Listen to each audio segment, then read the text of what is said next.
ഓം നമോ ഭഗവതേ വാസുദേവായ. ഓം ശ്രീകൃഷ്ണ പരമാത്മനേ നമഃ. എല്ലാവർക്കും നമസ്കാരം. ശ്രീമദ് നാരായണീയം ദശകം 3 ശ്ലോകം 4. എല്ലാ ഭക്തന്മാരും സ്വൈരസഞ്ചാരമൊക്കെ ചെയ്യുന്നു, തനിക്കാണെങ്കിൽ അങ്ങനെ സ്വൈരസഞ്ചാരം ചെയ്യാൻ കഴിയുന്നില്ല എന്ന ഖേദം, എൻ്റെ രോഗക്ലേശങ്ങൾ തീർത്തു തരാൻ കരുണ ഉണ്ടാകണം എന്ന പ്രാർത്ഥന. ഇതൊക്കെയാണ് നമ്മൾ 3-ാമത്തെ ശ്ലോകത്തിൽ കേട്ടത്. ഇനി ഭക്തിയാൽ അരോഗദൃഢഗാത്രന്മാരായിട്ട് സഞ്ചരിക്കുന്ന ചില ഭക്തോത്തമന്മാരെ ഉദാഹരിക്കുകയാണ് 4-ാമത്തെ ശ്ലോകത്തിൽ. മുനിപ്രൗഢാരൂഢ ജഗതി ഖലു ഗൂഢാത്മഗതയോ ഭവത്പാദാംബോജസ്മരണ വിരുജോ നാരദമുഖാഃ ചരന്തീശസ്വൈരം സതത പരിനിർഭാതപരജിത് സദാനന്ദാദ്വൈത പ്രസര പരിമഗ്നാ കിമപരം. മുനിപ്രൗഢാരൂഢ ജഗതി ഖലു ഗൂഢാത്മഗതയോ ഭവത് പാദാംബോജ സ്മരണ വിരുജോ നാരദമുഖാഃ ചരന്തീശ സ്വൈരം സതത പരിനിർബാധപരജിത് സദാനന്ദ അദ്വൈത പ്രസര പരിമഗ്നാഃ കിം അപരം. ചരന്തീശ സ്വൈരം സതത പരിനിർബാധപരജിത് സദാനന്ദാദ്വൈത പ്രസര പരിമഗ്നാ കിമപരം. ഈശ, സർവേശ്വര, ഗൂഢാത്മഗതയ, ഗൂഢമായ ആത്മഗതിയുള്ളവരും, ഭവത് പാദാംബോജ സ്മരണ വിരുജ, അവിടുത്തെ പാതാരബിന്ദങ്ങളെ സ്മരിച്ച് അരോഗന്മാരുമായ നാരദമുഖാഹ മുനിപ്രൗഢാഹ, നാരദൻ മുതലായ മഹർഷിമാർ, ജഗതി രൂഢാഹ ഖലു, ലോകത്തിൽ പ്രസിദ്ധന്മാരാണല്ലോ, തേ സതത പരിനിർബാധ പരചിൽ സദാനന്ദാദ്വൈത പ്രസര പരിമഗ്നാ സ്വൈരം ചരന്തി. അതായത് നാരദൻ മുതലായ മഹർഷിമാര് ലോകത്തിൽ പ്രസിദ്ധന്മാരാണല്ലോ, അവർ എപ്പോഴും പ്രകാശിച്ചു കൊണ്ടിരിക്കുന്ന അഖണ്ഡ സച്ചിദാനന്ദത്തിൽ മുഴുകിക്കൊണ്ട് സ്വൈരസഞ്ചാരം ചെയ്യുന്നു. അപരം കിം, മറ്റെന്തു വേണം?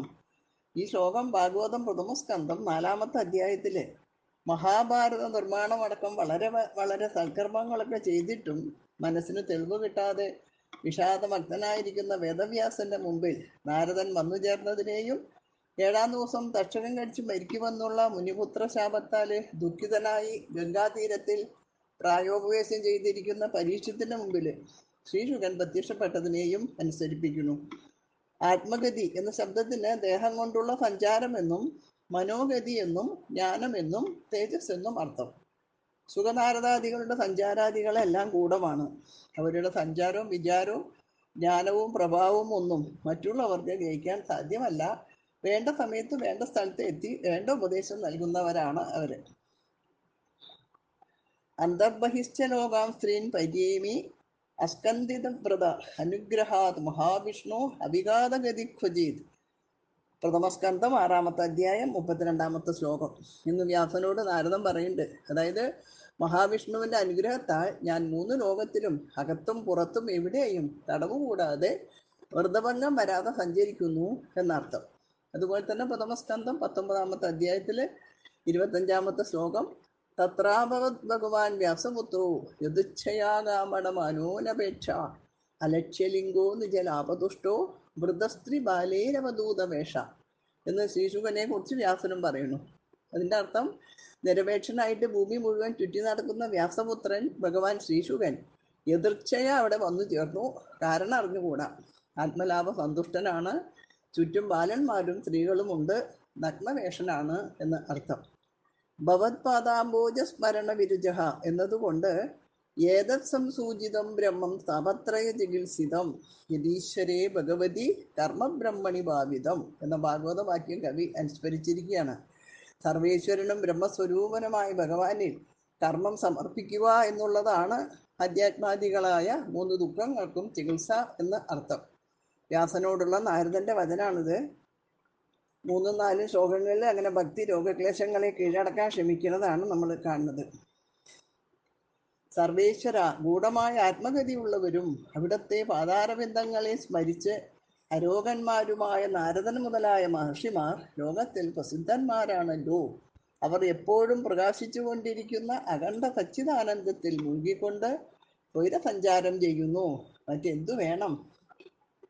മുനിപ്രൗഢാരൂഢ ജഗതി ഖലു ഗൂഢാത്മഗതയോ ഭവത്പാദാംബോജ സ്മരണ വിരുജോ നാരദമുഖ ചരന്തീശസ്വൈരം സതത പരിനിർബാധ പരജിത് സദാനന്ദാദ്വൈത പ്രസര പരിമഗ്നാകിമപരം മുനിപ്രൗഢാരൂഢ ജഗതി ഖലു ഗൂഢാത്മഗതയോ ഭവത്പാദാംബോജസ്മരണ വിരുജോ നാരദമുഖ ചരന്തീശസ്വൈരം സതത പരിനിർബാധ പരജിത് സദാനന്ദാദ്വൈത പ്രസര പരിമഗ്നാകിമപരം മുനിപ്രൗഢാരൂഢ ജഗതി ഖലു ഗൂഢാത്മഗതയോ ഭവത്പാദാംബോജ സ്മരണ വിരുജോ നാരദമുഖ ചരന്തീശസ്വൈരം സതത പരിനിർബാധ പരജിത്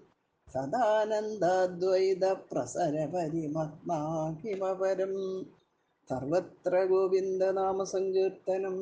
ഗോവിന്ദ ഗോവിന്ദ.